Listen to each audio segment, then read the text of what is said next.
Hello, hello, hello. We're here. We're here. We're here. Are you here? I don't know. Are we here? I don't know if we're here. Think we're here. Think we're. That'll do. Hello.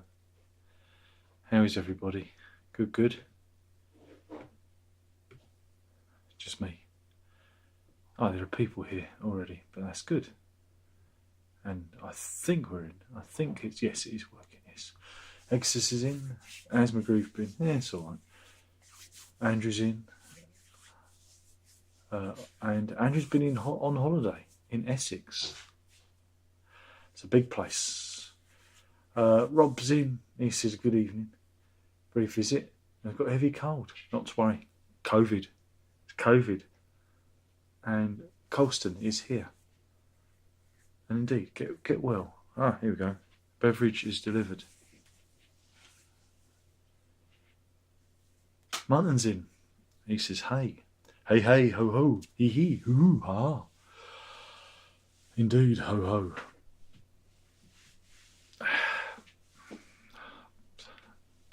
I've got nothing. I've really got nothing to work with because nothing happened this week. I don't have any vaccinations. Didn't do anything. Didn't go anywhere. Nothing happened. Didn't get any strange letters in the post. Pretty quiet, really. So, Martin says, how's my day? Very much like every other day. Thanks for asking. And he enjoyed my review. Well, I'm glad somebody enjoyed it. There you go. Yes, I thought keep my head warm. And the door is now closed. I've got to be quiet because Verity complains that I wake her up. So I'm being quiet. Why people liked it? There's nothing to like. Oh, come on, I'm here. My mere presence is reason to like the video. Come on, don't be a meanie. Why, oops, turn up to the live stream if you don't like it? Come on, you know what to expect. I've been doing this long enough. Come on. 12 Days of Progmas. Oh, I don't know. I'm not going to run it. Pascal says, good luck. Oh, I'm always needing luck. What do I think of Genesis albums? Well, Pascal, the reviews are up. Go and have a look at them. Just go to the main channel page and search for Genesis, and all your dreams will be fulfilled. Unless there's a playlist, because if there's a playlist, I can send you the link. Because there's a lot of playlists. Yeah, there is. I knew there'd be a playlist. And I don't want to watch it. I want to add. Why have they? Why is everything different now? I don't want to watch it. I want to. What's that? Is that? Oh, that's what I wanted. Oh. And share, copy, and that's that. So if you want to look at Genesis reviews, this is the Genesis review playlist for all your Genesis needs. There you go. Enjoy. Pegasus says, what have we been grooving to? Radiohead. I don't think I like Radiohead. I don't know how it happened. I thought I liked them. I'm not sure if I do anymore. So Radiohead, been doing a bit of Hendrix, Jeff Parker. Was there anything else? Was there something I've forgotten?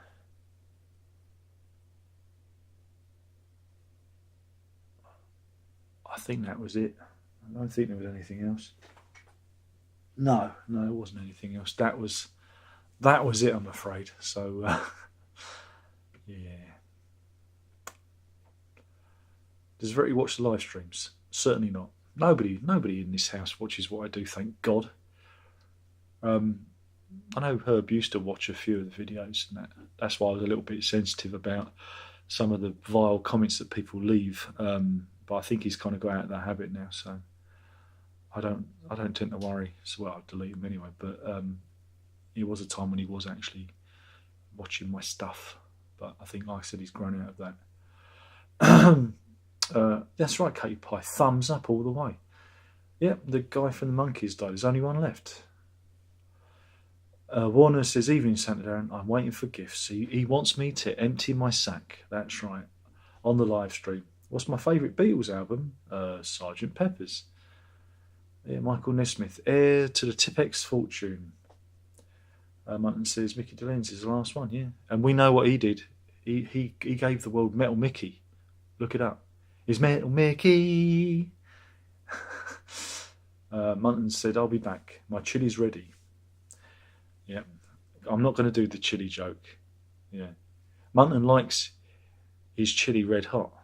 And he likes to give it away, give it away, give it away now. Give it away, give it away, give it away now. But I've got to do it quietly because Verity's probably laying up there, moaning, grumbling under the blankets that I've kept her awake. John Miles, music is my first love. Music is my past. I don't know the words. Pascal says, what's your favourite Rolling Stones album? Rolling Stones Greatest Hits. Roger says, hello, I'm back. Roger's back. Yeah, Roger's back. He knew that the Santa hat would be in full effect. I never know which is it best to have it like that, or like that. I never know. I like it. I like to have my balls just swinging around, you know? Cheeky fashion. Yeah, John Miles. Everyone's dead, but don't worry, folks. I'm still here. I'm still here. That's it. Munton says, the way you feel about Radiohead is how I feel about Bowie. I believe it or not. I've been into him less and less over time for some reason. It's because he's dead. Now, again, the thing about Bowie, right, is I'm a fan, but I don't feel that I need to listen to his albums. It's nice to go back to them, I don't know, every 10 years, because it's so ingrained within me, So, yeah. I mean, there was a period, I think it was the turn of the millennia. I think after his last album, I kind of stopped listening to Bowie because, again, it's that thing of him stopping. And every so often it's nice to go back and listen to them again, Do I like Oasis? Yeah, they're all right. First couple of albums are okay, but then they just started to repeat themselves. And Walsh is present. Roger says, do you think the Seagull Merlin would have been a better instrument if it had 12 frets per octave like a regular guitar? Oh, no, because it's meant to be like a dulcimer, isn't it? It's a peculiar instrument. But they brought out an electric one. Well, one with an electroacoustic pickup. And so I was kind of interested in maybe having a go with one of those. But the problem with acoustic instruments, again, because I live in a block of flats here, is I don't want to be the arsehole in the flats who plays the loud acoustic instrument. So, it's hard to record anything with that. So it was kind of... So it went. I've sold more instruments than I've kept. I know it's hard to believe. I'll probably sell a few more soon. Pascal says, good night. Good night. Live stream just jammed. Oh no. Can you hear me? Oh, I'm still there. I'm still present. Have I listened to Klaatu? What, the band that could have been as big as the Beatles but weren't? I checked them out to see what the fuss was about because people go on about them, but I don't get it. I don't understand. Just listen to the Beatles, isn't it?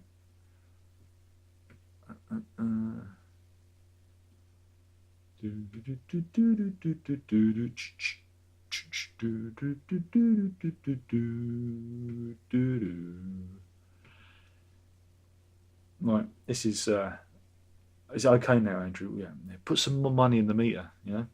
I think it's your end. I don't think it's me because OBS hasn't cracked out. I'm getting an awful lot of spam. Awful. Good job it's all going in the spam folder. It's like all the spam bots have come back to life again. Funny, isn't it? What should we talk about? This is dull. If you're not going to help me out, if you're just going to ask me questions like, "Do you like Oasis?" You're not going to get much of an answer. Do you like Oasis? It's all right. It'll do. Who's going to see Spider-Man? Nah, man. I really want to go, but you got to wear a mask in the cinema the whole time. I was wondering, would it be okay if I turned up wearing a Spider-Man mask to watch Spider-Man? Is that kind of like acceptable with the COVID and stuff to wear like a Spider-Man mask to go and see Spider-Man at the movies? Or do you think they'd take exception to me wearing a Spider-Man mask in the cinema? Because they don't say what kind of mask. They just say a facial mask. So I was thinking, go with the flow. Wear a Spider-Man mask. That'd be good, wouldn't it? Or am I overthinking it? Coldplay. What? Andrew just says Coldplay. What, are you trying to insult me? What? You know my feelings about Coldplay, surely. My brother-in-law likes Coldplay, and that's all you need to know. Oh man, I'm such a bad boy. Oh, I'm going to hell. Oh, okay. This is something that's happening tomorrow. Tomorrow, right? I'm doing an NFT. What's an NFT? I don't know. It's a non-fungible token. I didn't do it. I did do it. I went in for it. It's like a competition. There's this thing called sellouts, and you can attach your album to a NFT. I don't know what I'm talking about. Some sort of digital art or something, right? But you can buy. I don't know if you can buy this. You get the album. I think that's what happens.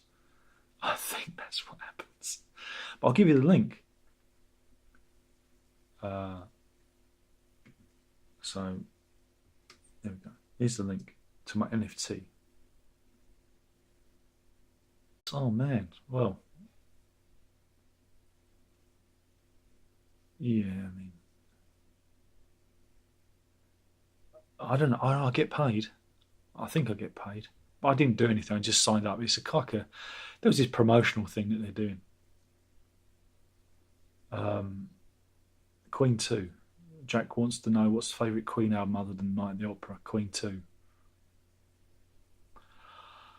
But yes, so it's a non-fungible token.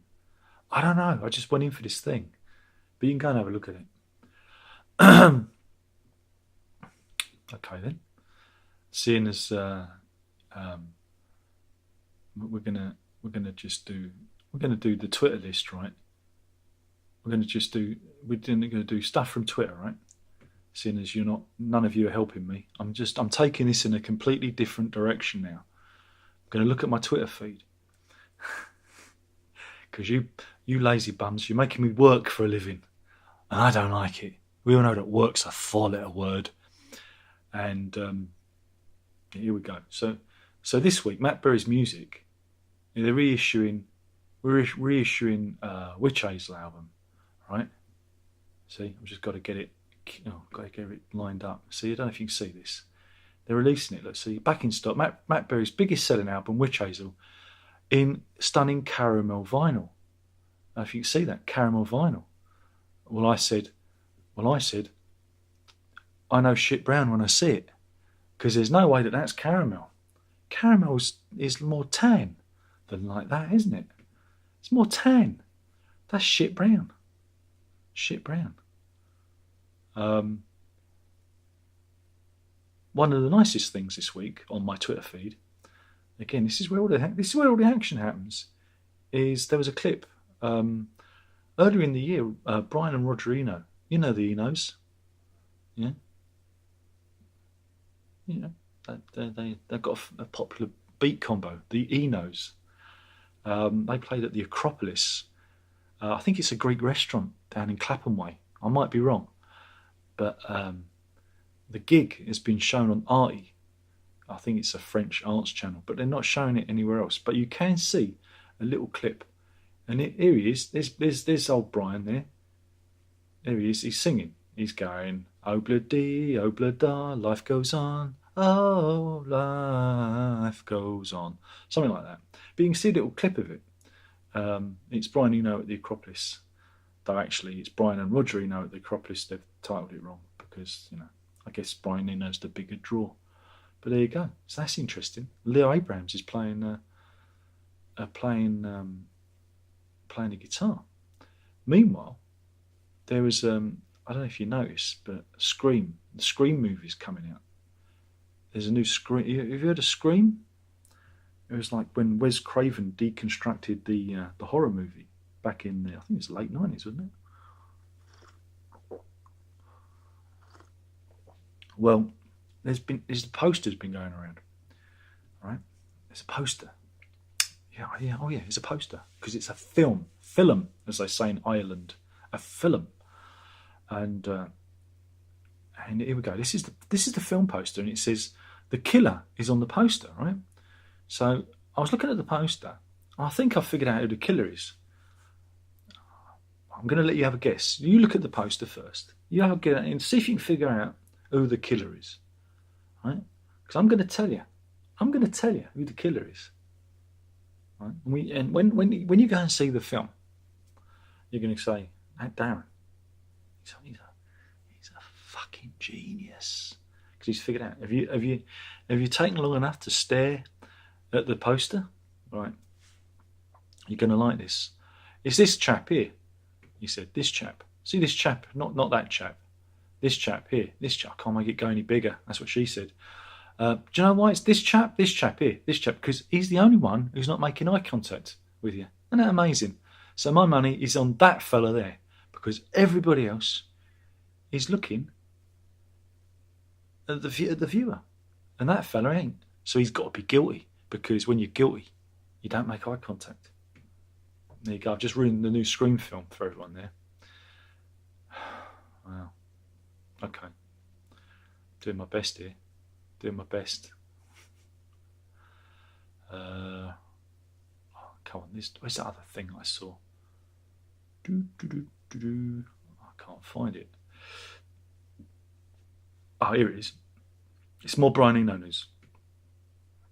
You like Brian Eno, don't you? Yeah, you like Brian Eno? Who doesn't like Brian Eno? This is via the Paul Stopler Gallery.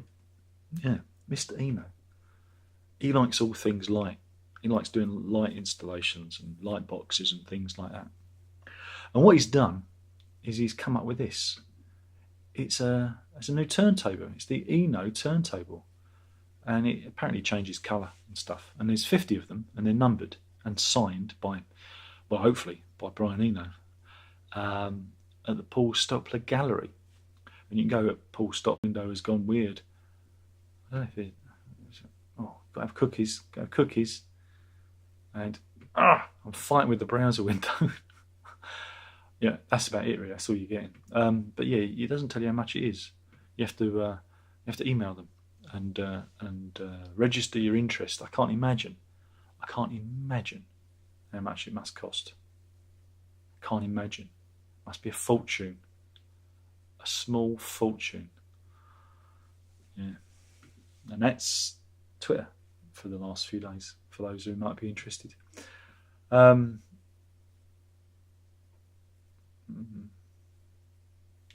says, Mary Spender off the internet was talking about NFTs a few months ago. Hey, Mary Spender, boom, boom, boom, boom.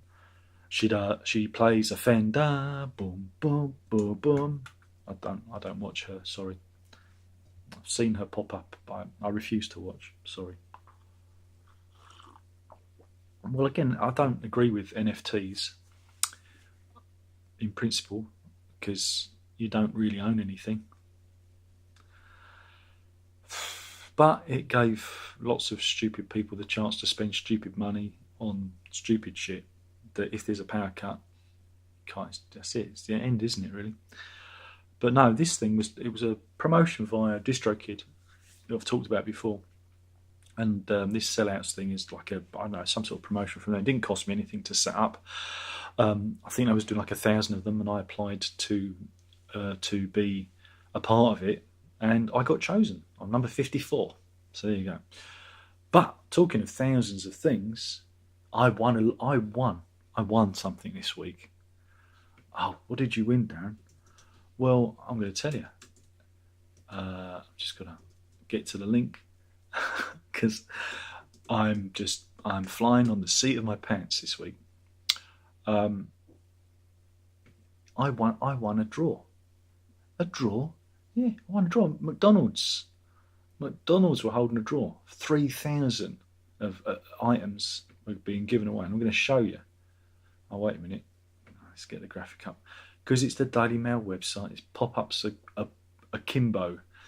Pop-ups everywhere. So I went in for this draw, and I'm a lucky winner. I'm a lucky winner. It's one of the reasons why I'm wearing this Santa hat tonight. Because I won a Big Mac Christmas ball. There you go. What do you think of that? What do you think of that? Oh, go away, pop-up. Go away. There's a pop-up on the screen. There's an old man with some children. And there's a dog. No, go away. Get away out of my way of my bauble. That's it. There you go. I've won one of these. And I'll be hanging that on the tree. There you go. Maybe I'll do an unboxing video. What do you think? That should keep the Stephen Wilson fans happy. See, there was news. I just forgot. Top 5 albums. I don't know. Why do you feel the need to have lists?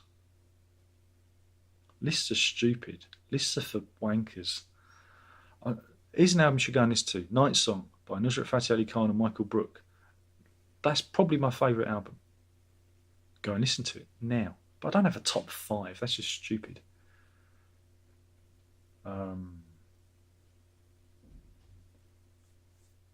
Robert Payne says, some say caramel, some say brown.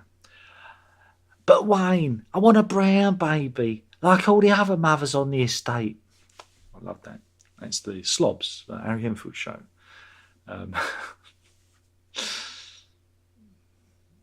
Never play Monopoly with me or Trivial Pursuit, because the word brown comes up a lot, because I do the Waynetta voice when I land on brown. I'm a bit mellifluous tonight. Joe Ham says, I've got to get this right. How do you feel about having the greatest ASMR voice in the world? Oh yeah. How do you like the sound of my voice coming in your ears? It's almost like I'm going to put my tongue in your ears. Normally you'd have to pay extra for that, but I'm feeling generous, for it's the season of goodwill to everyone, especially headphone users, who are now probably feeling a little bit sick, a little bit uneasy. I'm sorry, just the way it goes. Andrew says, I want one. We all want one. Grant says, hi Darren, next Thursday you're getting the booster. With your beard like Santa Claus makes for a great show. Have yourself a decent Christmas. Just a great decent. Oh, go on, that. Have a decent Christmas. Surely have a great Christmas. Have a wonderful, superlatives. Can you imagine going up to someone in, have a decent Christmas? That's the sort of thing my daughter would say to me. That's Kevin the teenager material. Now, I've got to do the full. If you want the Father Christmas fixed, let me just do that for you. Hello, children, for I am Father Christmas. How are you? Not to be confused with Father Progmus. And I know that you've all been naughty boys and girls. Do you know why? 'Cause I know you've been listening to Stephen fucking Wilson and that porcupine crap. You've upset him. You've upset Father Progmus. There you go. You've upset him. You're all on the naughty list.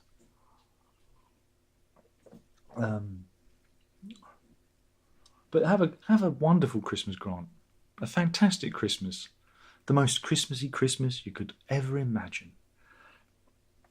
Payne says, at last, a player to backlight all our caramel records. Exactly. I don't think you'd ever need a light on in the house. You could just have that. Apparently, it changes colour. It does. I don't know if it does reacts to the music. That would make sense. But maybe it just does. The Eno shuffle. But I can't imagine how much it must be. Only 50 of them.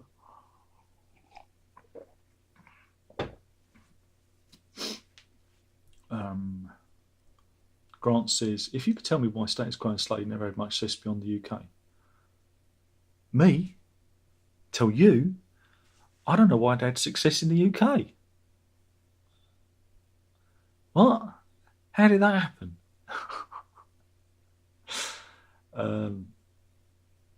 Oh no. The Where Do You Sit Kids back. Andrew says, well done. Damn straight. Robert says, only shopping lists are good lists. Exactly. Shopping lists. And bucket lists. We'll allow bucket lists. Where do you sit? I sit on a chair. Favourite of the Predator movies? Well, it's got to be Predator 2, isn't it? I'm too old for this shit.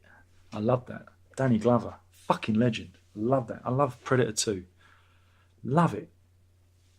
Love it. Just absolutely love it. Cyrus's message has been held for review. Cyrus, what have you said? What have you done? And he said, oh, he's done some sort of Morse code thing. Oh dear. And Luke says, where do you sit with the new Porky Tree single? I've reviewed it. Go watch the review. The review is all you need to know. Go and find it. Cyrus says, the one where I tickled your fancy. The one where I whispered in your ear.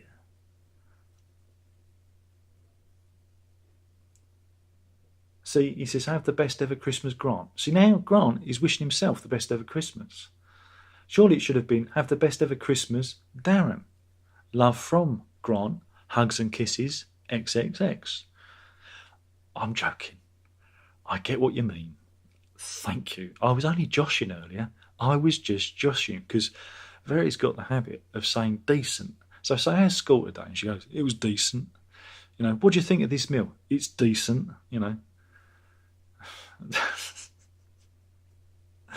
So yeah. So there you go. A little window into my life.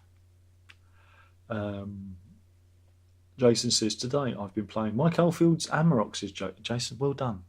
Very seasonal. Ruined only by the Margaret Thatcher cameo. If we could get rid of that, get rid of that. Jack says, fan of any Stones albums? Rolling Stones, greatest hits. Russell's in. He says, hi Russell. Andrew loves Amarok. Cyrus says, first for me, I'm set to have my MFA approval to be determined this Thursday with a screening of my thesis film. Pray for me. I don't know what that means. MF, Mother Funners Association? Mother Funners Association? I told you, stay out of the porn industry, Cyrus. It will grind you down. Yeah, well, you don't need. You're a smart, talented lad. I'm sure you'll be fine. You don't need our praise. As I'm nicking this from Larry David. And anyway, I don't believe in prayer.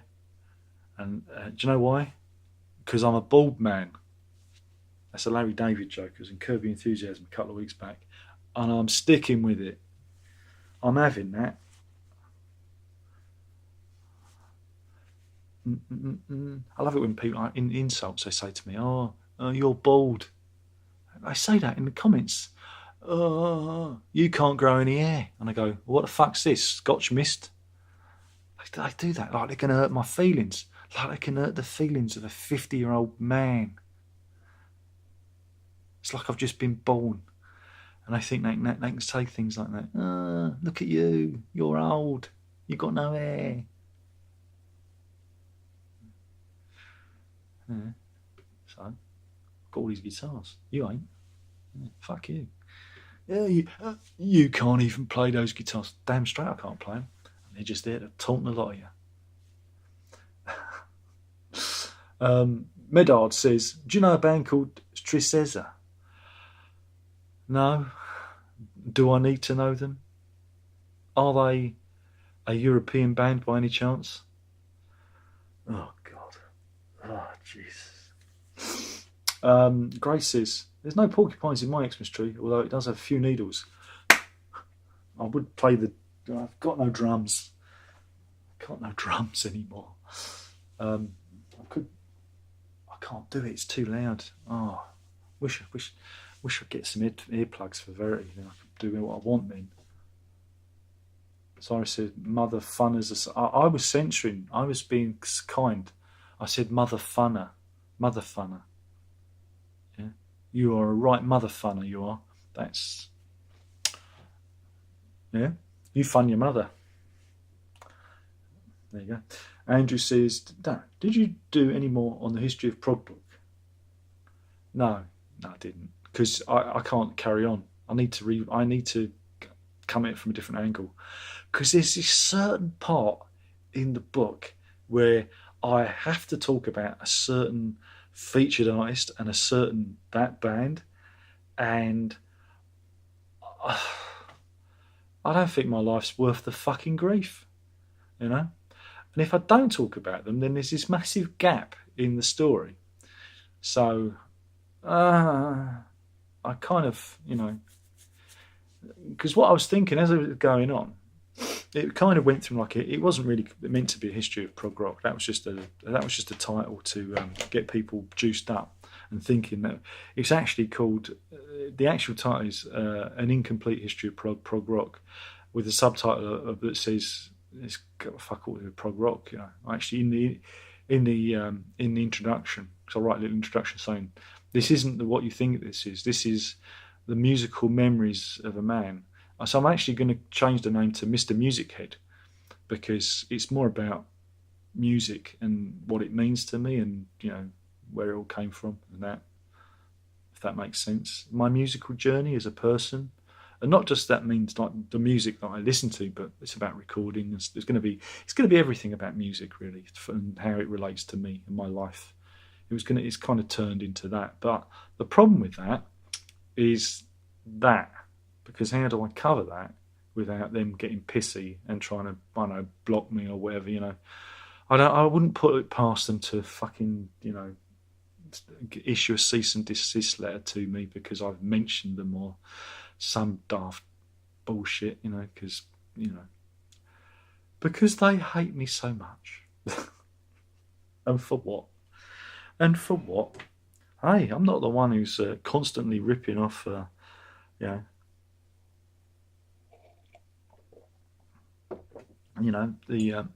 the artwork that you stole out of the offices of EG Records that didn't even belong to you.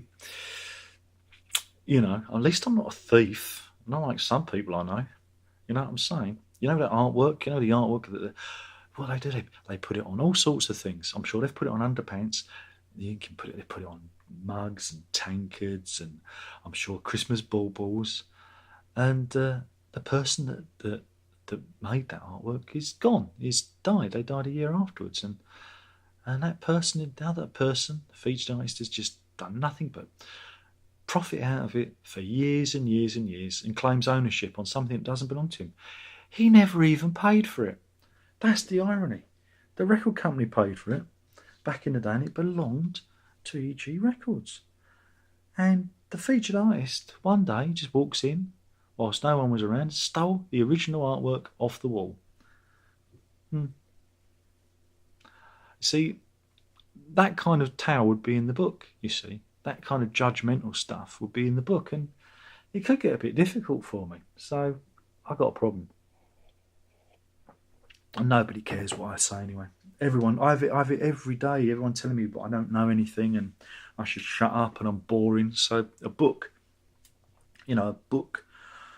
or a load of words arranged in sentences and paragraphs and chapters is going to be equally boring for you to read. So what's the fucking point? Like the music I make, what's the fucking point? It's like that. Payne says they say you can't grow hair, as if you tried really hard but just couldn't. Yeah, it's like I went.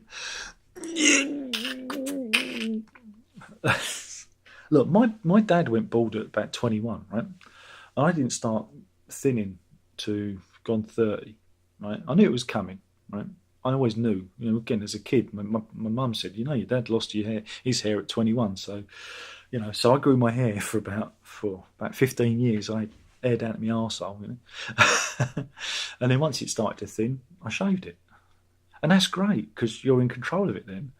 And then you look like somebody who just shaves their head, and then you go bald and nobody really notices it. It's a beautiful thing, you know.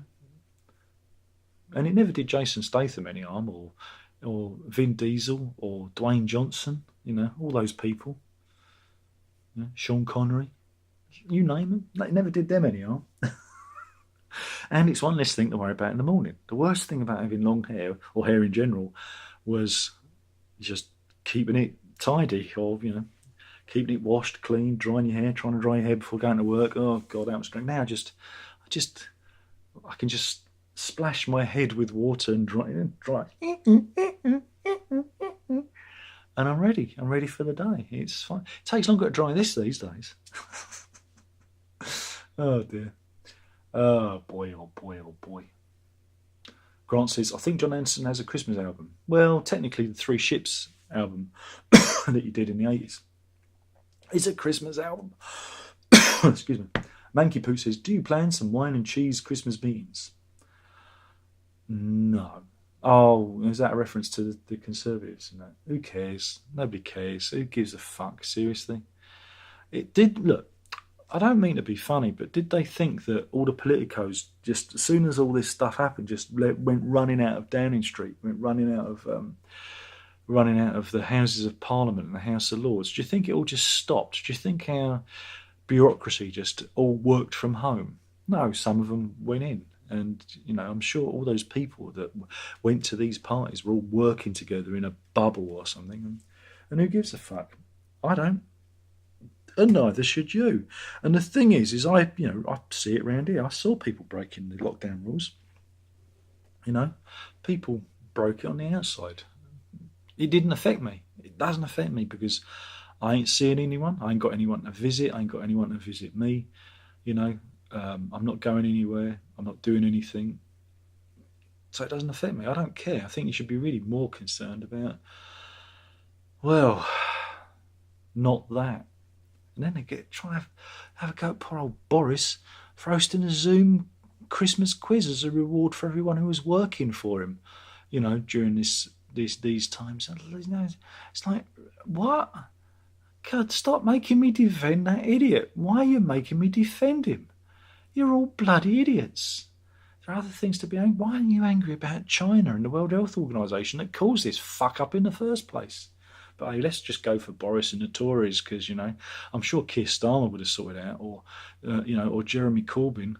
He'd still be on the fence dithering what to do right now. Nearly 2 years later. Oh, God.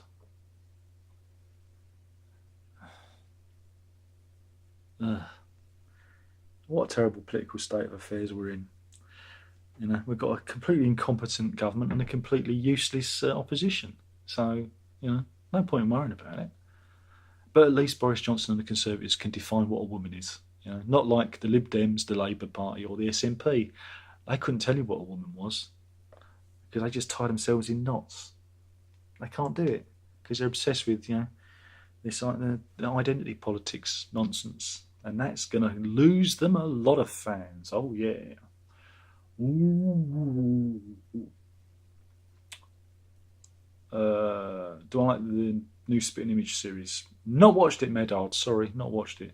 I have got 6 months of BritBox for free, and I watched some old Doctor Who with the kids, and most of the first season or series. I'm doing Americanism. Bad, Darren. Naughty. Don't do it again. Of Big Train, because I think it's a very underrated series. I like sketch comedy. Chastity says, can you do a John Miles retrospective? No. Walsh says, favourite year for music in the 90s? 91 for me. Oh, I don't know. It's hard. I don't know. I don't know. Grant says, Christmases were only great when you were a lot younger. Now it's more consumer driven. It's always been consumer driven. Unless you got a satsuma and some walnuts in a sock. You know, is that all you got, Grant? And you're feeling a bit blue about it. Well, sorry to hear that. Munton's back. What did he miss? He didn't miss anything. AJ bought something to do Willie Nelson, have they?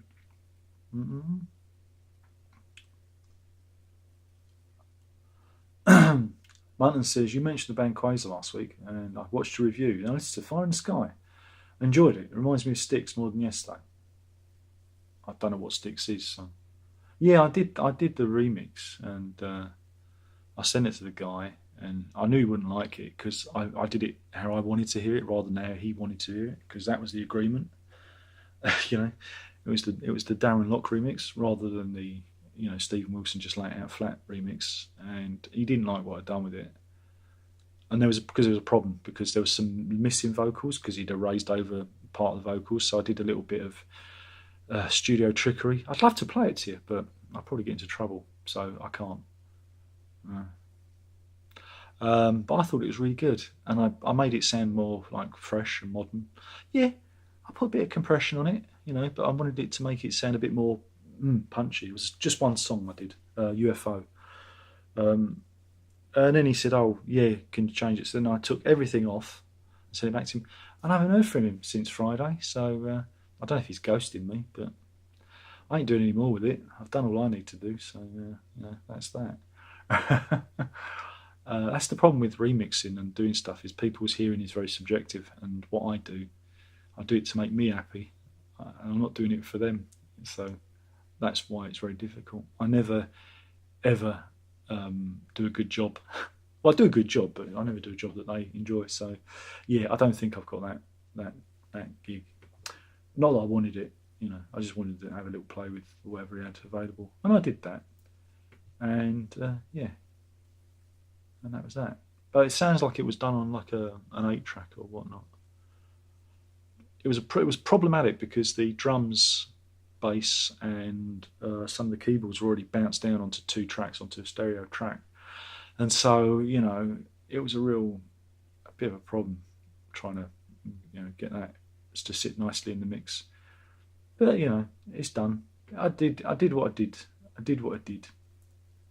It was fun for the time I spent on it. Munton says, I will say I did hear bits of Topographic Oceans in there. Oh, that's nice. Walsh says, sounds like that band has retired. Either you might get in a clear, or they've given up music to focus on you. Well, that band, it doesn't matter. They still didn't. There was a long period where they weren't doing anything, and they still didn't like me.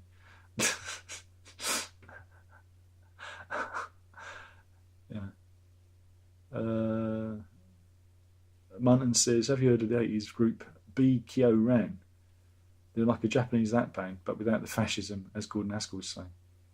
No. Munton says, do I have a copy of Gordon Haskell's Harry's Bar? No. Oh, wait a minute, I might do actually. I don't have a physical copy, but I may have got it off of eMusic back in the day. Do you want to hear a story about that? Yes, I do have a digital copy of it. The big single, How Wonderful You Are, or whatever it's called. Well, the day that was released, I went to Woolworths. Well, what happened was, as I was working, and there was a real mess up on the underground, and I couldn't get in. And in my neck of the woods, you're kind of stuffed if the central line doesn't work. So I was wandering around, waiting for the tube to clear, and I popped into Woolworths and I bought the single How Wonderful You Are, because I wanted him to get to number 1 and beat Robbie Williams, who I think ended up beating him. And I got a phone call from my line manager saying, oh, you've got to come in, it's really urgent, you've got to come into work. And I said, well, I'm trying to come in, it's just the tube's down, I'll be in maybe about an hour late. And they said, fine, as long as you get in, because it's really important. So, I put the single in my bag, and this is the week before, like, Christmas. I think it was week before Christmas, because it was the week before, like, the Christmas #1 was announced. And so I put the single in my bag. Oh, that's good. Hopefully, Gordon's got to #1. And I head to work. And I get to work. I'm a little bit late, and I apologise. I tubed up the spout and everything, because I phone in, so tubed up the spout, and then they say, you've got to come in. I'm coming in. Just being a bit late. It was like that. So I thought, hopefully I'm not in trouble. I was all right about it, until they called me into the office, and they made me redundant just before Christmas, which was nice. And I'd already spent, like, money on Christmas presents and everything, and and it was that was fun. So whenever I think of Gordon Haskell and how wonderful you are, I think of being made redundant at the grand old age of 30, which is nice. But as they said to me, it's not you. It's nothing you've done, because they went on to make 200 odd people redundant. This was like IPC. There was a load of redundancies because they were cost cutting, and I'd only just rocked up. I was like, it was the old last in, first out routine. And it was funny because the previous week when this was brought up, the guy who made me redundant, I remember it as if it was yesterday. He sat in the office, and it was talking about the redundancy. He says, "Look, don't worry, no one in this office is going to be made redundant." Well, it wasn't strictly true, was it? Because there was another one. She was made redundant, and so was I. So a little bit, and we both joined at the same time. So, but yeah, some of those people, they carried on working. I mean, they're still there to this day. Imagine doing that for like 20 years in the same job, doing the same magazine day in, day out. They'd have found me hanging in the toilets, hanging. And I wonder why I can't get a reference. There you go. Maybe to watch the live stream. Maybe. Who knows? Martin says, what are my parents' and grandparents' favourite music artists? My parents? I don't really know my parents, because I was adopted.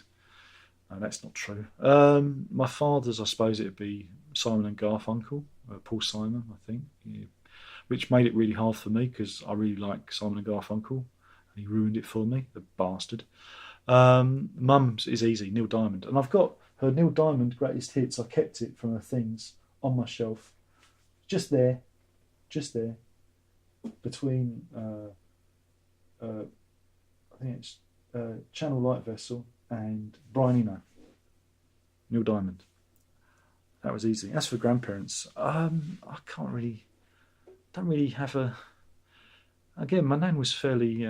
She liked all sorts. She liked the Beatles. She really enjoyed the Beatles and stuff like that. But they never really. They had a record collection, but it was like really old stuff, 78s and old shellac stuff.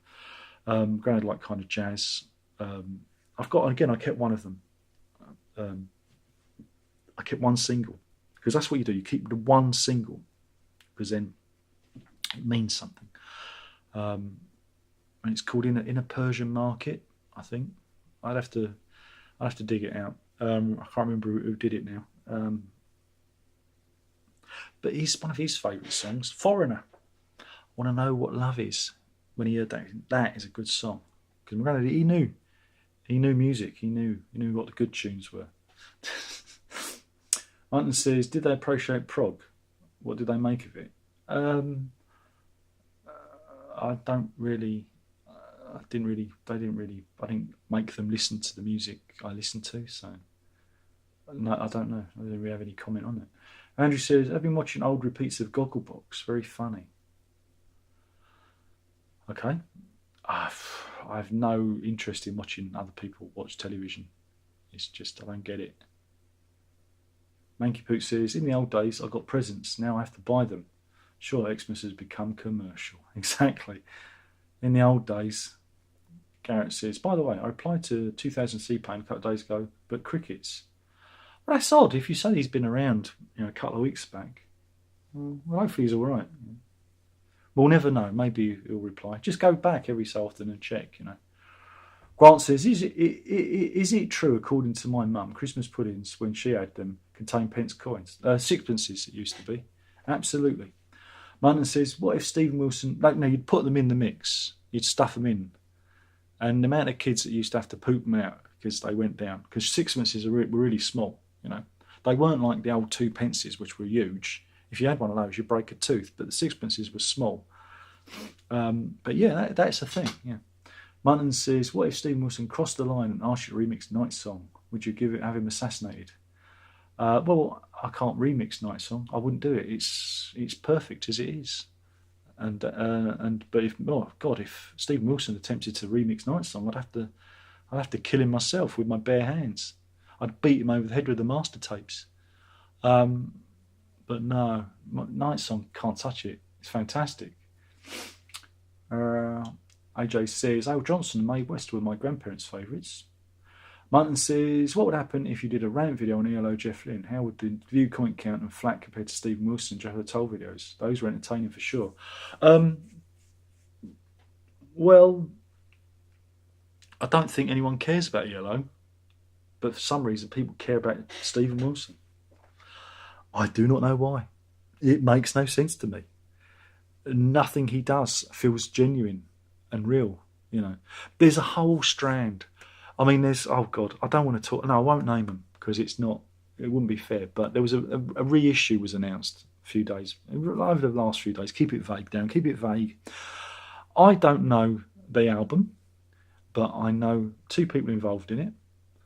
And they posted here's a link to one of the tracks from this album, and it's been remixed, and there's all these people on it, and And I thought, I've not heard the album, but I can tell you exactly what it's going to be like without even hearing it.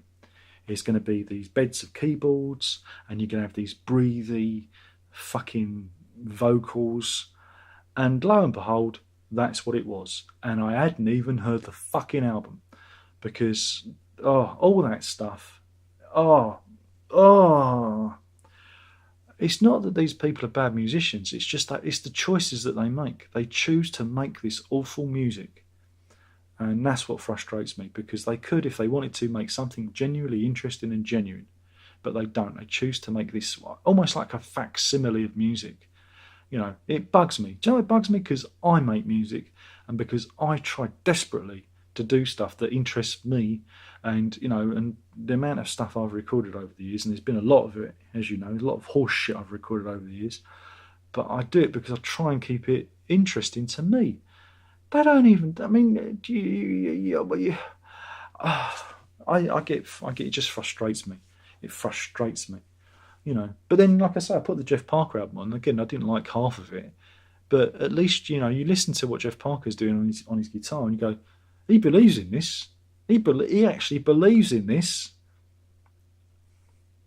That's how I feel. I just think a lot of it is just fucking cynical crap. I'm sorry. You got me going again. But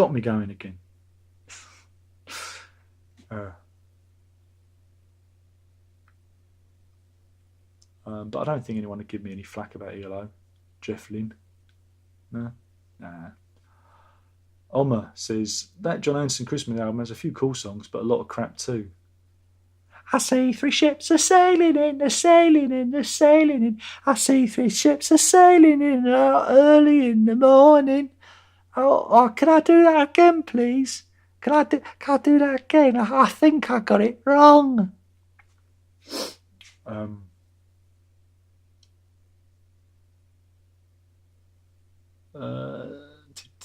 Munton says, could you pull out the Neil Diamond CD? I want to see which one it is.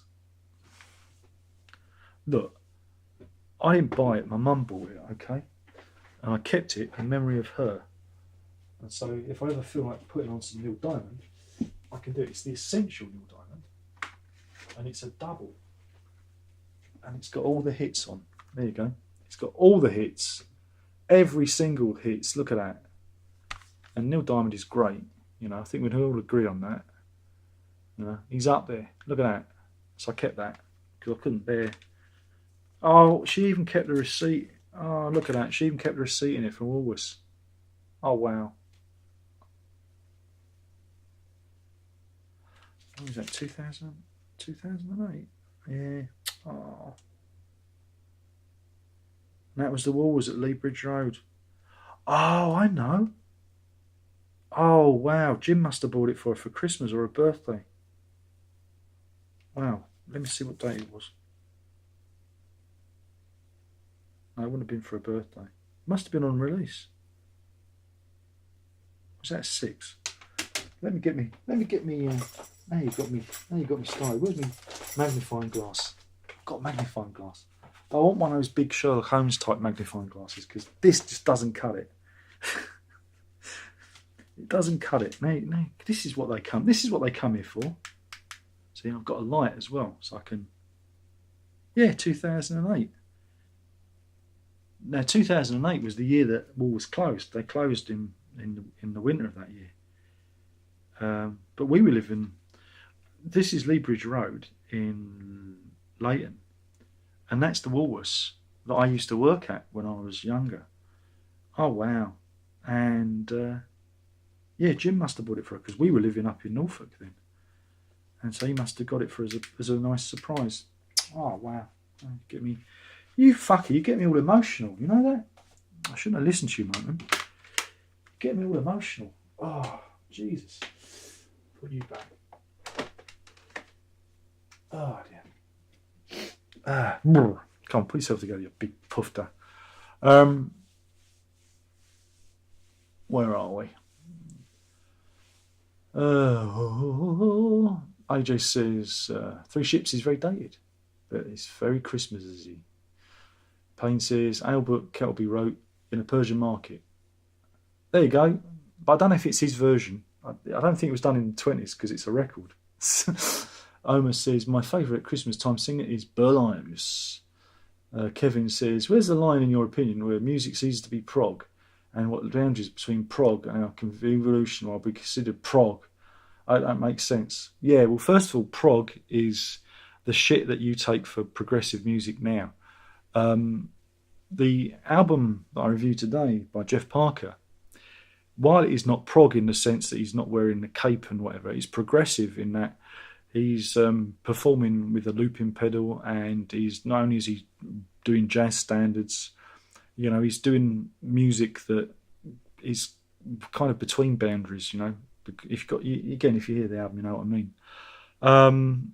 Whereas a lot of the prog music that is prog isn't prog because it just looks over its shoulder and refers back to itself. You know, there's a difference. There's prog, which we all hate, and then there's progressive music, which is striving to move forwards and to bring in different influences and to do different things. So there's prog, and then there's progressive music. You know, so that's it. Hopefully that's answered your or even asked your question. I don't know. It's up to you. You can call it whatever you want. It's just called Prog Review because it's a name. It seemed like a fun name at the time because I was reviewing Fly From Here by Yes, and I thought that seemed like the right kind of name for the Strand, and I got stuck with it, didn't I?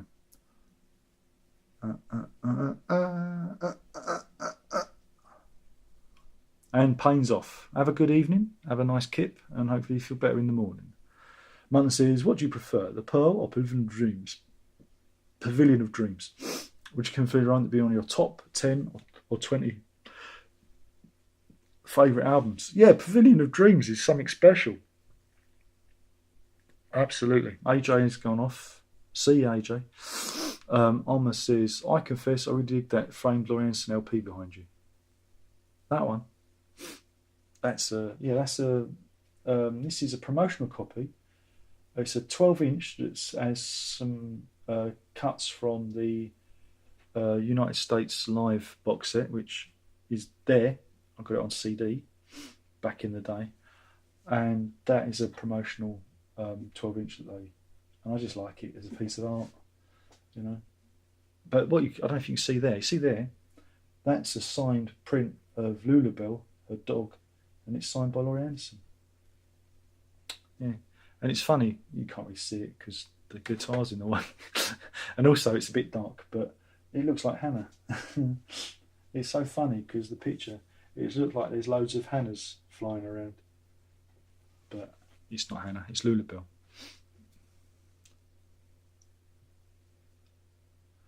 Oma says, "Dear God," crying emoji. I don't care for that album though. My favourite Lawrence is Mr. Heartbreak. Oh, okay, that's interesting. Russell says Neil Diamond is a legend. Absolutely. Simon says, how's it goes? A bit late. It's going. We're having a bit of a chill one. It's Christmas. We've taken off our boots and we're warming our feet against the open fire. You know. Our chestnuts are nice and toasty, but it's probably just the underpants, a bit tight. But yeah, it's very festive. We can almost hear the reindeers. Can you hear him? Is that Father Christmas? Is Father Christmas coming?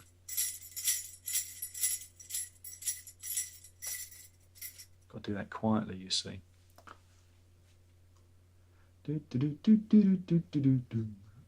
Alma says, we used to laugh at Neil Diamond as when I was young, dumb metalhead. I should try him again.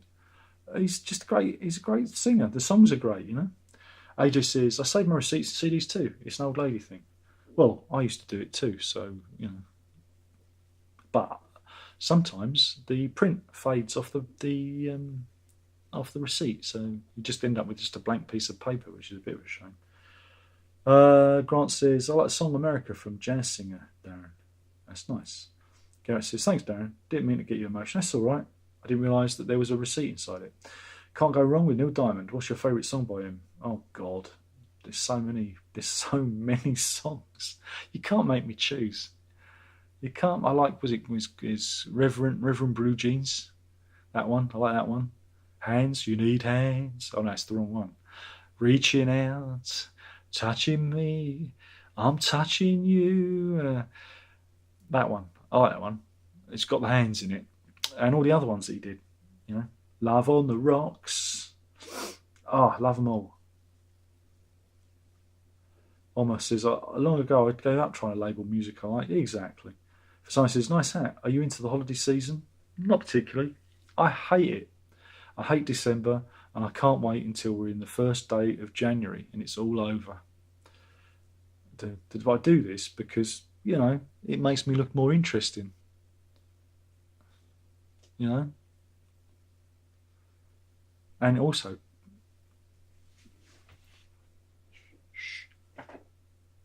between you and me, with the hat on, people don't know that I'm bald. So it kind of hides the fact that I haven't got any hair on my head. So, you know, you see, I might just keep it on the whole time throughout the year. Imagine that. July, I come on and I've still got the hat on. That'll confuse everyone. Could work. That could be my new thing. That could be like the hook. People just come and go, he's still wearing that hat. He hasn't taken it off. He's worn it for 3 years now. He won't take it off. Look at it. He must stink. Could be great, couldn't it? Grant says, what biscuits do you have, the doctor? Only royal tea allowed. And I love Marks and Spencer ginger snaps. I'm only supposed to have 2 digestives, but fuck that. I'm doing what I want. My blood sugar's is in control, you know, so I don't tend to worry about it. Yeah. I've not been going crazy, obviously. I've not been, you know, eating fucking bowls of sugar. But I still have a little bit of cake and a biscuit, you know, not all the time, but, you know, I've reduced my input. And that's that. I have to, because if I don't have any sugar, if I go completely sugar-free, then I've had days when I've like fasted and, you know, I've had very little sugar in my diet. And the tablets just make my fucking feet hurt, something chronic. Because if I don't take the tablets, my feet are fine. But if I take the tablets, my feet hurt. And I think that's to do with potassium or something. I don't know. So the nurse says something about putting the metformin, making your potassium levels rise. And I don't know. But, you know, I feel a lot better as it, you know, I feel a lot better. But, you know, apart from just being fucking miserable all the time because I'm me. And, Yeah. Oh boy, like I said, there's a lot going behind. There's a lot going on behind the scenes that I can't talk about, or I won't talk about, um, because and a lot of pressure, a lot of things happened. So you know, uh, but I come on here and pretend everything's fine. Everything's fine. But I'm hoping that that certain bump in the road, that certain problem, has fixed itself. Because good talking tos and threats usually fix problems, don't they? But, what can you do? It's what you do, isn't it? It's being a parent, isn't it? Garrett says, I remember from 2016 when I asked you in a live stream if you ever fell asleep at a concert, and the missus unexpectedly answered that she has instead with the Laurie Anderson concert you went to. Yeah, she did it twice in front of Laurie Anderson. I've never fallen asleep at a concert. I fell asleep during a performance of Scrooge, starring Anthony Newley, but I had been working, and we went to it after work, and I'd had a whiskey and coke in the bar, and it was nice and warm because it was December. It was just before Christmas, and it was nice and warm, and I was in my jumper, and it was like at the London, was it the Dominion, the one that's uh, on Tottenham Court Road. So yeah, that's the Dominion, isn't it? And it's where they had "We Will Rock You," the giant Freddie Mercury on the hoarding. It was there, and it was very warm, and I nodded off slightly. But of course, the missus won't let me forget that. Oh yeah, what about that time?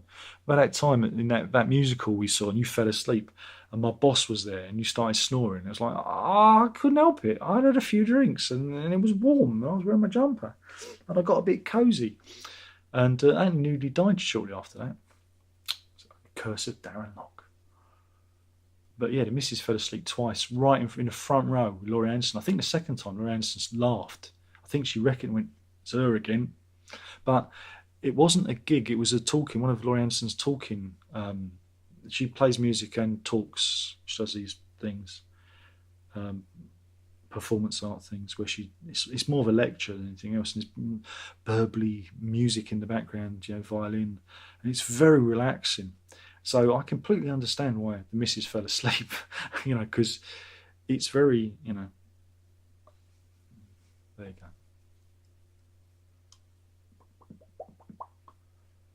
Which holiday is most progressive? Well, of course, it's got to be Christmas. How many times have I seen Portico Quartet live? Just the once. Munton says, can you guess if I'm using a notepad or going random ideas with the questions? I've no idea. I imagine you've got them written on your wrist, on your sleeve.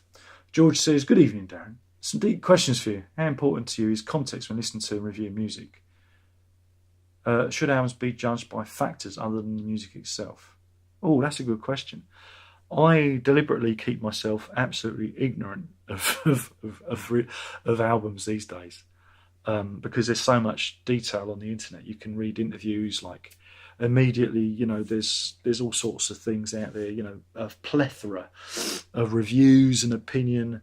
This is why I have very little interest in music reviews on YouTube, because, I don't want it to colour my judgment. Even with the Jeff Parker album I reviewed today, I didn't realise that there was some very detailed liner notes which I hadn't read, so I just put it on and listened to it. I had no idea or preconceptions, and that's how I like it. I like to come to things utterly fresh. So yeah, and I do that with everything as best as I can. So I tend to avoid, and I tend to read interviews or go back after I've done it, and if it's of interest to me. But yeah, I try and be completely ignorant. Munton says, it was also a highlight of 2016 when you put me in a timeout for asking too many questions, but only because nobody else had questions at the time. I remember you used to do streams and no, it was very good, but you need to pace yourself. Remember, this is a marathon, not a sprint, and you'd just be like, the screen would be just filled with questions. Of course, I didn't know you were like, I don't know, 11 years old at the time. Otherwise, I'd have been a bit easier. And I thought, you see, because I look at my stats, and it's all my demographic is 45 to 70. With only like 2% women. So if you're a woman and you're under 45, then blimey, you're rare. You know where to send the nude snaps to. All right, that was a joke. Hashtag me too. But hey, we're all adults. Come on, it's all right. But yeah, so I thought you were a lot older as well. I thought, oh, maybe he's out on day release or something. Maybe he's at the library, just banging away. I didn't realise you were so young. So again, I've got to be mindful of that. I try and be a little bit more mindful of my audience now. But now you're 45, because it feels like it's been about 50 years we've been doing this, isn't it? So please forgive me if I was a bit harsh on you. Grant says, sorry for prying. Don't mean that sweet, but no one's prying, man. No one's prying. You ask him, man. And I try to reply to everyone. I try and reply, unless it's just a really good comment and I've got nothing to add. Then I don't tend to reply. I might like it or whatever, or heart it or whatever it's called. No, I mean, you can ask away. Ask what you want. But then people say I'm a narcissist for talking about me all the time. So I can't win. But no, I mean, you can ask me what you want, and I'll give the best answer as I can. And, within reason. There are certain things I talk about. Like I said, it's now the kids are getting older, and I'm trying to not mention them so much, just in case this gets seen at their school and it's used against them or whatnot. So it's trying to be. I'm trying to be a bit more diplomatic and whatnot about things, but I'd like to talk about everything, but it's hard. You've got to be careful, haven't you? You've got to be careful. It'd be nice to be totally and utterly honest about things, but people use it against you, and want to have a go because I'm disliked. I get told a lot just how disliked I am, which is nice. Oh dear, why do I do any of this? But no, look, Grant, ask away. You can ask me anything within reason, and I'll do my best to answer. But the biscuit thing, that's not personal. It's fine. We can talk about biscuits. I had a couple of custard creams today, and in the afternoon, don't tell anyone, I had a bit of Victoria sponge cake. All right. So I had a couple of custard creams with me lunch, and in the afternoon tea, bit of Victoria sponge, and that's it. That's my day. That's my sweet day. I don't have any other sugar otherwise. But we're not talking about like half a cake. We're talking about a very 2 custard creams. All right. I didn't eat a lot of biscuits in the past. I only used to have like 2 or 3 anyway.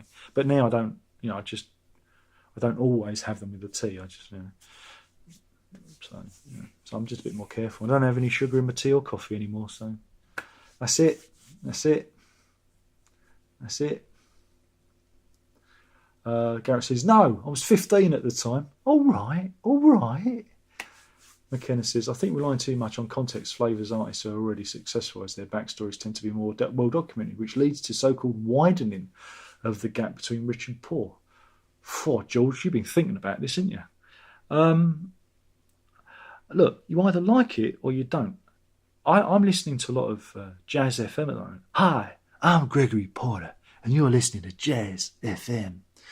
I'm listening to Jazz FM at the moment, a lot of Jazz FM, mainly because I'm trying to avoid Whamageddon. I'm still going strong. 15th of December, you're not getting me. You're not going to get me this year. And there's stuff on there that I hear. I mean, there was one album, I got to buy it. Well, I don't know if I will buy it. And I'll tell you it, because I haven't got it yet.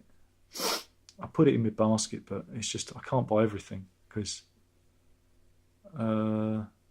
Delete that.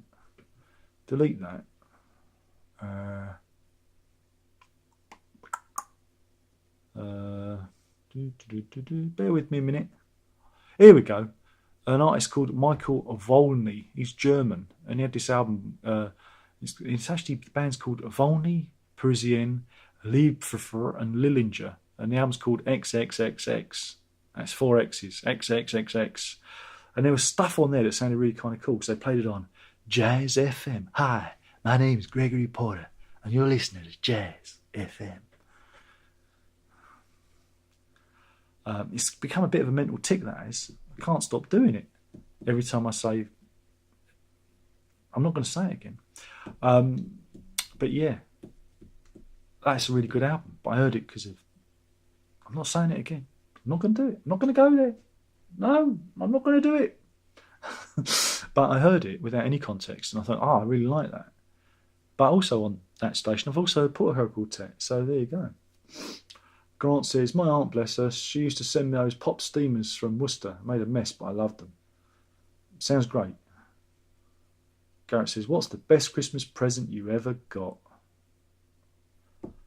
I don't know. Don't remember. I don't like Christmas presents because I don't like surprises. I have no memory of any great... I mean, I did all right for Christmas as a kid. This is the thing. I can't complain. Even though, from a relatively poor family. My dad fucked off when I was 7, so my mum was a single parent back in the 70s, early 80s. He didn't pay any maintenance, so dirt poor, but my grandparents looked after us, made sure I didn't go without at Christmas. So, I mean, probably the best present was my computer, but that wasn't a Christmas present. I got that early. I got that in September, because that was it. But I did all right, I never had any. I never felt like I was going without or anything, even though I didn't have what other kids had. I mean, we didn't have a colour TV till about 1987. Everything was in black and white. This old big valve TV set, and then when it went wrong, my granddad used to go down to the electrical shop. I'd go with him, and he'd buy a box of valves, and then we'd spend half an hour tinkering with the valves at the back of the telly.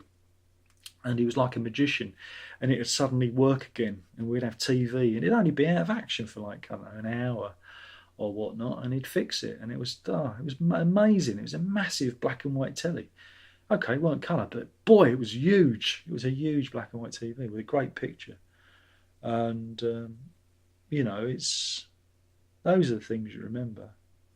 And my child was all right, apart from my dad going. I mean, that was just more of an emotional thing, But I learned to deal with it because he abandoned me. And when he had the other kid, that was it. I emotionally cut him off.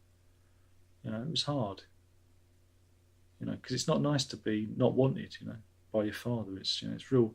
This is real Darth Vader, Luke Skywalker stuff. It's all fathers and sons, isn't it? It's all those kind of stories. But but I can't complain. I had a good childhood. I had love. I had attention. I had people to talk to.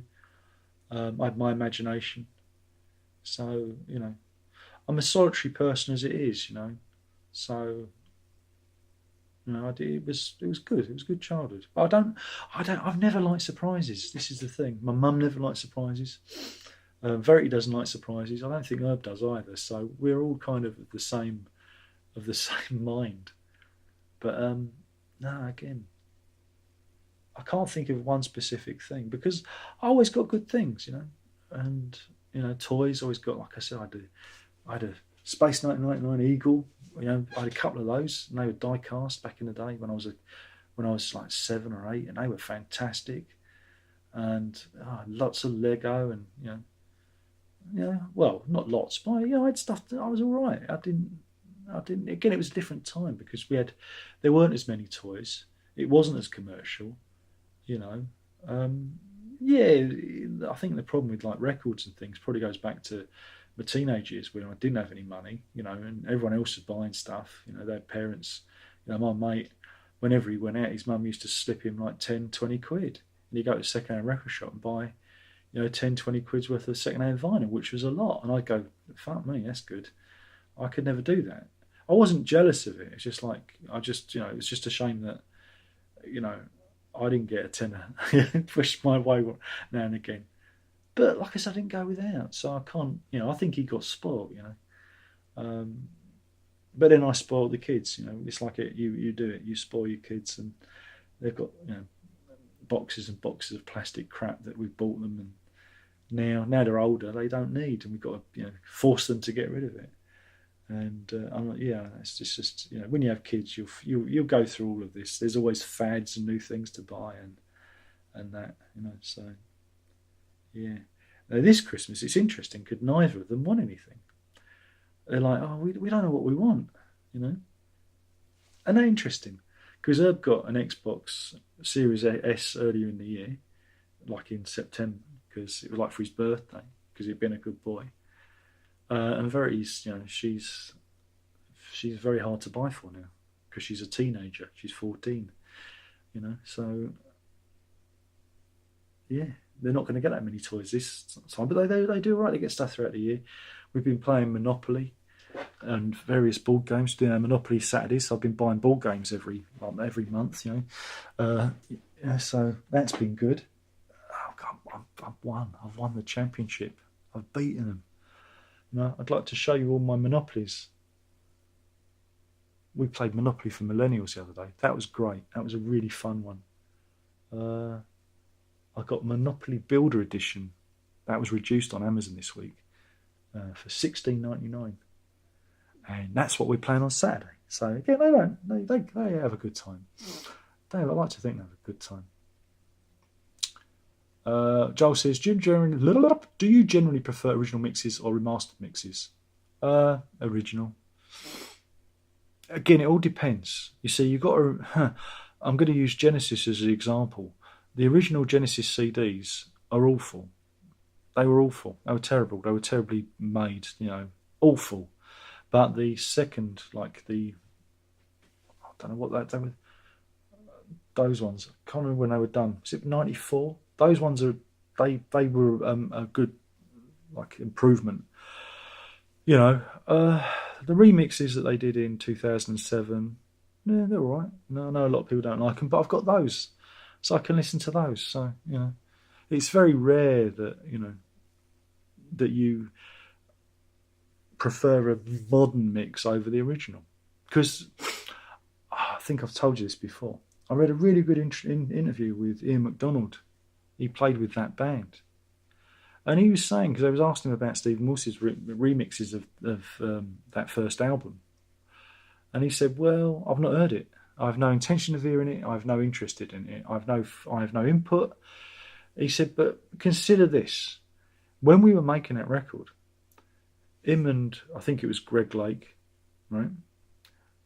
He said, we had our fingers on the faders, right? Because it was probably done on 8-track, so I think it was done on 8-track. Yeah, let's say with 8-track. It would have been done on 8-track. I don't think it wasn't been 4-track. It would have been 8-track. He said they had their finger on the faders, and they were live mixing the album down to 2-track. He said our fingers were on the faders, live mixing it as it went through and onto the 2-track that went out. And he said, you can't replicate that because Stephen Wilson wasn't there. He can't make those decisions. He can't know what we were thinking, what we were feeling. And it's like, that's really interesting. It's just a facsimile. It will never be authentic as that original mix, And so that made me reconsider everything. The whole surround sound thing. It's good for a gimmick. It's good when it's well done, and this came from my own experience. I spend so much time perfecting stereo mixes to make it sound good in stereo in various different listening contexts, headphones, radio, hi-fi, and then I pull it all apart and spread it out in surround sound. It's like, what the fuck? I've been slaving over the perfect stereo mix.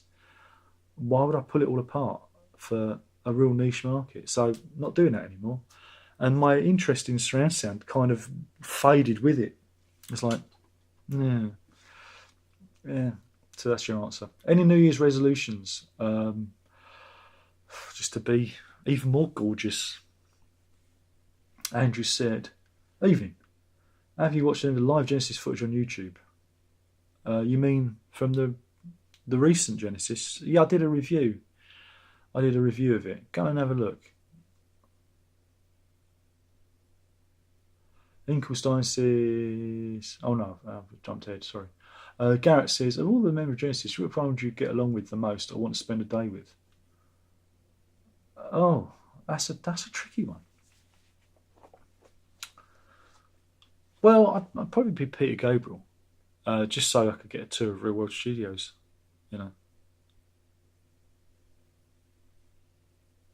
That'd be it. Probably be Peter Gabriel. Inkle says, now you cannot be disliked any longer since the button is missing. No, it's still there. It's still there, Inklestein. You're not been paying attention. Martin says, if you love Miles Davis' kind of blue and works of Vince Guaraldi, I highly recommend this to pianist Ahmed Jamal, unless you're already familiar with something by him. No. Interest in the funk? Only, like Maggot Brain and that kind of stuff. Yeah, sure. It's groovy. Escrow says, Space 1999, one of my favourite series, absolutely, with the most fantastic theme music. That and the Tomorrow People, which I didn't know was done by Delia Derbyshire. Very interesting, that. Martin says, I usually just ask CDs and books for Christmas, and occasionally Lego architecture sets, because I collect that stuff. That's cool. Again, when I was a boy, Lego wasn't like Lego now. It was just... I remember getting my first Lego Spaceman, because that was about 83, 84, and I was just kind of getting out of Lego then.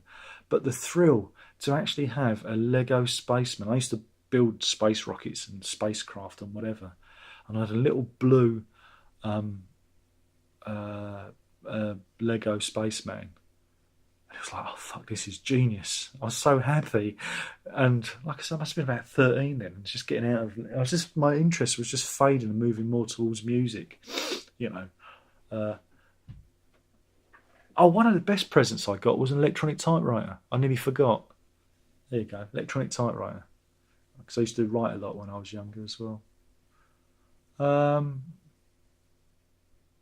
Uncle Wayman says, Merry Christmas. Merry Christmas to you too. Martin says, would you want to meet Anthony Phillips or Steve Hackett? Anthony Phillips. Steve Hackett, he knows of me, apparently. Apparently I'm the Howard Stern of prog, whatever that is. So, yeah, it could be a bit embarrassing. I'd like him to regale me. The cheese story. Just one more time. Steve, just repeat this cheese story over and over again. And I'll just lay on the ground and laugh until I don't know, until I wet myself. But Anthony Phillips could be interesting because of their career, he's the most musical. I know it's a controversial thing to say, but I think he's the most musical of them because he went off and studied music. Actually got a music education, and you just got to look at his catalogue. He's the most musical of the group. I know that sounds crazy, but trust me, he is, because he can adapt to any genre of music, and he's the one with the most interesting solo career. I know, weird, isn't it? Joel says, good night, Darren. Just found your channel this evening. Definitely will be back. Oh, it's nice to hear it. Hope I haven't scared you away. Usually once is enough for many people, but I'm glad you've enjoyed it. Hopefully you'll wander back. It's Tuesday nights we do this, and I've been doing it for, crikey, I don't know how many years now. We just have a little chat, a little hangout, I try and make people laugh, and that's what we do. And of course, dazzle you with my incredible narcissism. But have a good, if I don't see you, have a good Christmas, because you might wander off and not remember, but have a good Christmas. And we'll do that. Should we start doing that? Should we start being nice to everyone? Oma says, Ant Phillips for me. Yeah, exactly. But I see Gabriel because of Real World Studios. And I say, have you got the master tapes for Night Song? Can I just hear them? Can you just see what I'm like? I'm a devious little sod. Just want to get the Night Song master tapes and run off with them.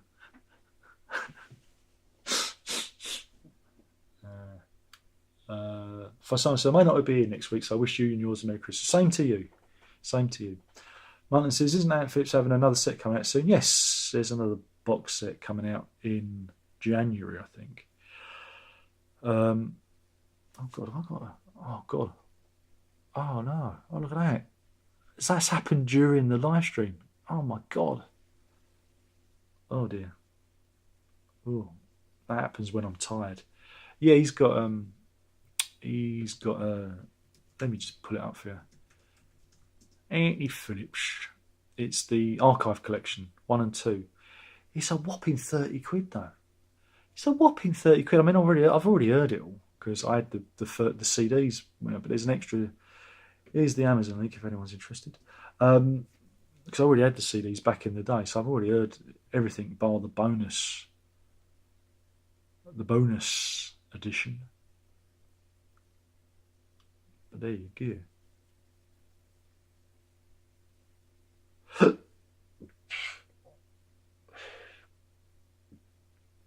Excuse me.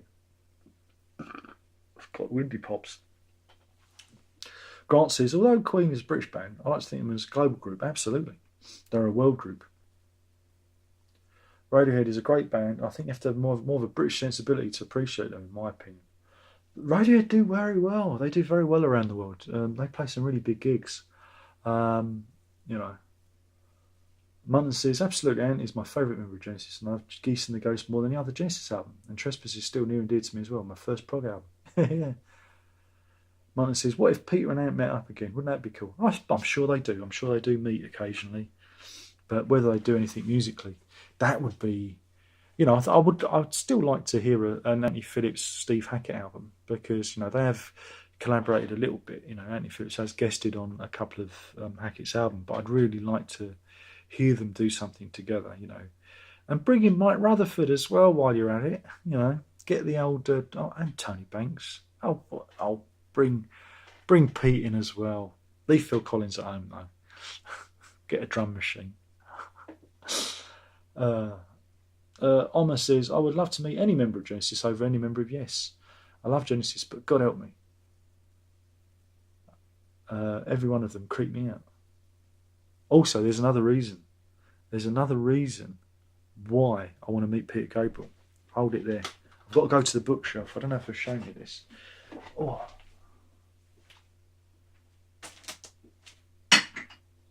Just got to go to the West Wing.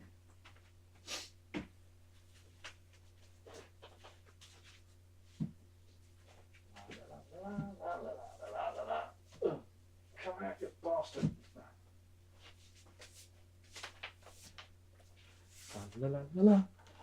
Oh, here we are.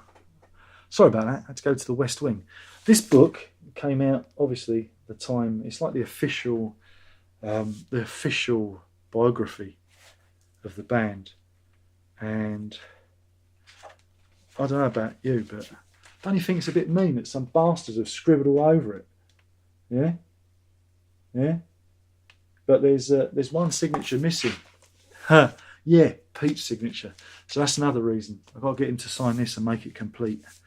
And then I'll get Anthony Phillips to sign it. Because it's Tony Banks, Steve Hackett, Phil Collins and Michael Rutherford. And that's worth some quids, that is. You're not having it. It's mine. It's mine. You're not having it. There you go. Garrett says, the ultimate best thing would be all surviving members of Genesis to reunite for a main current three, even with Chris Stewart on the tambourine. Yeah. And get Jonathan King to mix it. Anyway, I think we've done enough. I think we've run out of steam. Anyway, thank you for joining me. I'm going to toodle off now. It's been lovely chatting. Hopefully I haven't offended too many people. And we'll do this all again soon. If I don't see you, have a good Christmas. Stay healthy. Get your booster. Avoid the Omicron. Omicron is coming. Omicron is coming. Omicron is coming. Omicron is coming. Omicron is coming. Omicron is coming. It's going to be great. And we'll do this all again next time. Remember, folks, if you can't be good, be safe. But more importantly, don't tell your mother.